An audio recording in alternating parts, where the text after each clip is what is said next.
Welcome. Sangeeta Bhalsingh या माझ्या YouTube चॅनलवर तुम्हा सर्वांचे हार्दिक स्वागत. आपण इयत्ता 12वीच्या बोर्ड परीक्षेच्या प्रश्नपत्रिका पाहत आहोत. ही प्रश्नपत्रिका आहे सेक्रेटरियल प्रॅक्टिस. मराठीमध्ये नाव आहे त्या विषयाचं चिटणीसाची कार्यपद्धती. 52 या विषयाचा कोड नंबर आहे आणि ही प्रश्नपत्रिका आहे 22 जुलै 2023ची. इथे दिनांक दिलेले आहे 22 जुलै 2023. आता ही जुलैमधली पुरवणी परीक्षा होते त्याची प्रश्नपत्रिका आहे 2023ची. सीट नंबर टाकण्यासाठी इथे जागा दिलेली असते. 3 तासाचा वेळ आहे उत्तरपत्रिका लेखनासाठी. प्रश्नपत्रिकेची 4 पेजेस आहेत आणि एकूण 80 गुणांची ही प्रश्नपत्रिका आहे. मी या चॅनलवर इयत्ता 11वी आणि 12वीच्या विशेषतः 12वी बोर्ड परीक्षेच्या 2021 पासूनच्या प्रश्नपत्रिका पोस्ट करत आहे. त्या प्रश्नपत्रिका पाहायच्या असतील तर या चॅनलची प्लेलिस्ट पहा. तुम्हाला तिथे उत्तरपत्रिका देखील पाहायला मिळतील. क्रमाने सर्व व्हिडिओ क्रमाने आहेत ते पहा. आवडल्यास लाईक कमेंट शेअर करा. पण त्यासाठी तुम्हाला चॅनल सबस्क्राईब करावं लागेल, म्हणजे मी जेव्हा नवनवीन अपलोड करते व्हिडिओ त्याचं नोटिफिकेशन तुम्हाला यूट्यूबकडून येईल आणि प्लेलिस्टवरून तुम्हाला कळेल की कोणता व्हिडिओ कुठे आहे ते. चला तर पाहूया चिटणीसाची कार्यपद्धती. शॉर्टमध्ये तुम्ही त्याला SP हा विषय असं म्हणता. सेक्रेटरियल प्रॅक्टिस इयत्ता 12वी आणि 22 जुलै 2023ची ही प्रश्नपत्रिका आहे. सध्या स्क्रीनशॉट काढून घ्या. लवकरच याच्या उत्तराचा व्हिडिओ देखील मी पोस्ट करणार आहे. प्रश्नपत्रिकेमध्ये ज्या सूचना दिलेल्या असतात त्या वाचून फॉलो करायच्या. 1. सर्व प्रश्न सोडविणे अनिवार्य आहे. 2. उजवीकडील अंक प्रश्नांचे पूर्ण गुण दर्शवतात. 3. डावीकडील अंक प्रश्नांचे क्रमांक दर्शवतात. आणि 4थी सगळ्यात महत्त्वाची सूचना, प्रत्येक प्रश्नाच्या उत्तराचा प्रारंभ नवीन पानावर करावा. म्हणजे जे प्रमुख प्रश्न आहेत, नवीन प्रश्न आहेत, तो नवीन पानावर घ्यायचा. जे उपप्रश्न आहेत ते एकाखाली एक लिहिले तरी चालू शकतं.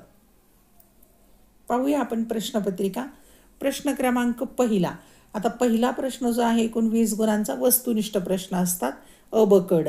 आता त्यामध्ये अ प्रश्न जो आहे तो आहे 5 गुणांचा.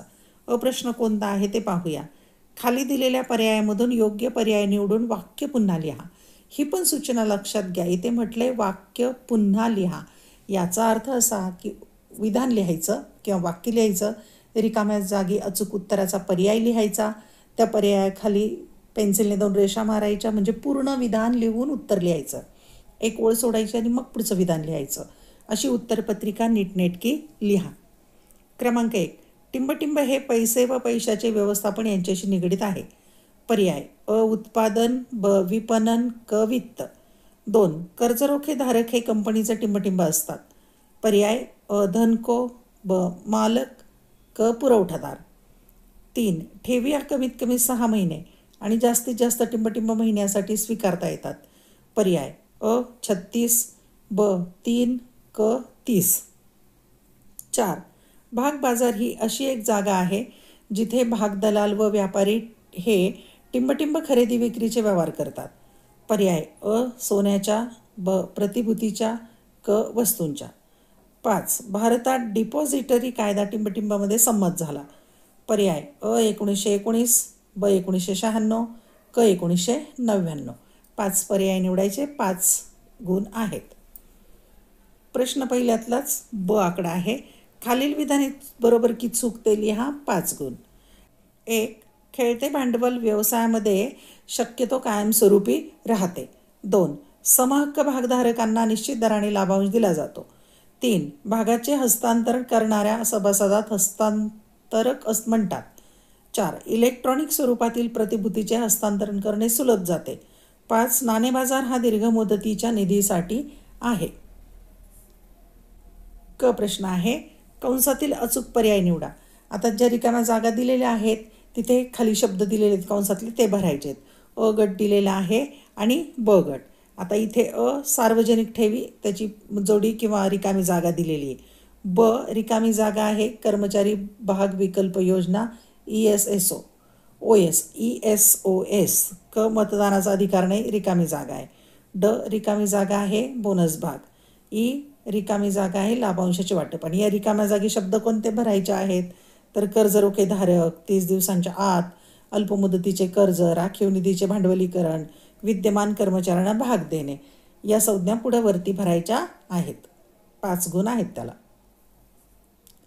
ड प्रश्न आहे, खालील प्रत्येक विधानासाठी एक शब्द किंवा शब्दसमूह किंवा संज्ञा लिहा. 5 गुण.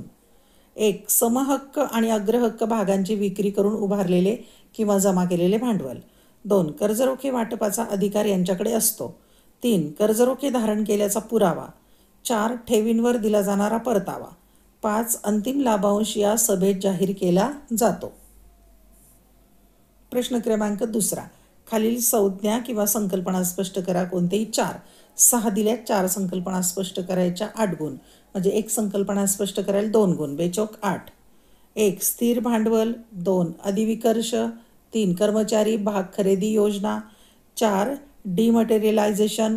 5. प्राथमिक बाजार. 6. भाग बाजार. प्रश्न क्रमांक 3. खालील घटना किंवा परिस्थितीचा अभ्यास करून आपले मत लिहा. कोणतेही 2 सोडवायचे. 3 दिलेले आहेत आणि 6 गुण. म्हणजे एका प्रश्नाला 3 गुण. 1. DDS वित्त संस्था 10 कोटी रुपये सुरक्षित अपरिवर्तनीय कर्जरोख्यांची विक्री करून उभे करायचा विचार करत आहे, परंतु नियमावलीनुसार संचालक मंडळास 5 कोटी रुपयापर्यंत कर्जाऊ निधी जमा करण्याचा अधिकार आहे. ते असाही विचार करतात की हा निधी खाजगी तत्वावर उभा करावा अथवा सार्वजनिक आवाहन करून उभा करावा का? कृपया त्यांना खालील गोष्टींसाठी सल्ला द्या. अ. विक्री करायच्या कर्जरोख्यांची मुदत जास्तीत जास्त किती असू शकेल? ब. नियोजित रकमेसाठी कर्ज उभारणीचा अधिकार संचालक मंडळाच्या अधिकार कक्षेत आहे का? क. कर्जरोखे प्रमाणपत्र किती कालावधीत दिले पाहिजे? 3 प्रश्नांची उत्तरे लिहायची 3 गुणांच्यासाठी. दुसरी घटना किंवा प्रसंग आहे, सौ अलका यांची स्वतःच्या नावे डीमॅट खाती उघडण्याची इच्छा आहे. अ.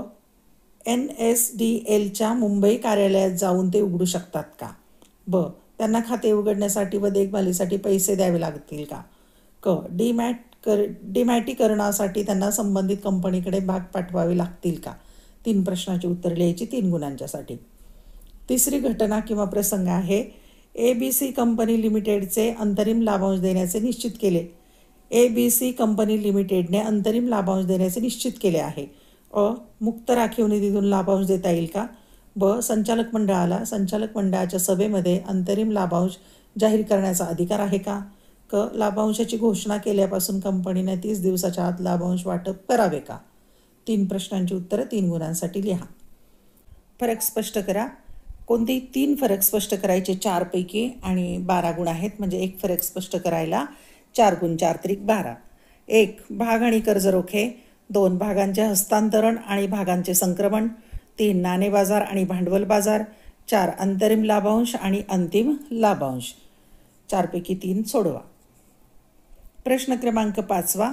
खालील प्रश्नांची थोडक्यात उत्तरे लिहा. कोणतेही 2 सोडवायचे 3 पैकी आणि 8 गुण आहेत. एका प्रश्नाला 4 गुण. 1. बोनस भागासंबंधी कायदेशीर तरतुदी लिहा. 2. गुंतवणूकदारास भाग पेढी पद्धतीचे कोणतेही 4 फायदे स्पष्ट करा.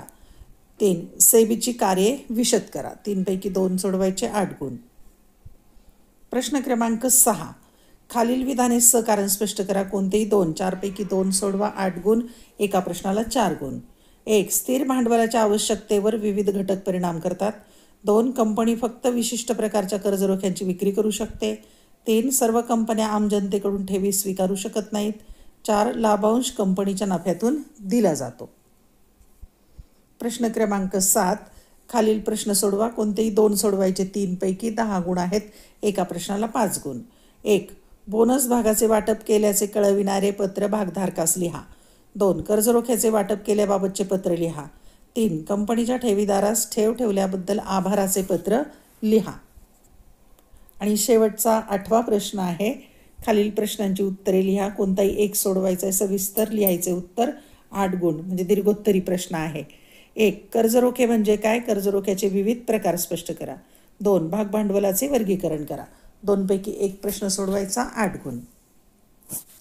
धन्यवाद. या प्रश्नपत्रिकेचा स्क्रीनशॉट काढून घ्या आणि प्रश्नपत्रिका सोडवा. लवकरच याच्या उत्तराचा व्हिडिओ मी पोस्ट करणार आहे. धन्यवाद. व्हिडिओ लेक्चर आवडल्यास चॅनल सबस्क्राईब करा, बेल आयकॉन प्रेस करा, म्हणजे मी नवीन व्हिडिओ अपलोड केल्याचं नोटिफिकेशन तुम्हाला मिळेल. आवडलेले व्हिडिओ लाईक, कमेंट, शेअर जरूर करा. अभ्यासासाठी खूप खूप शुभेच्छा.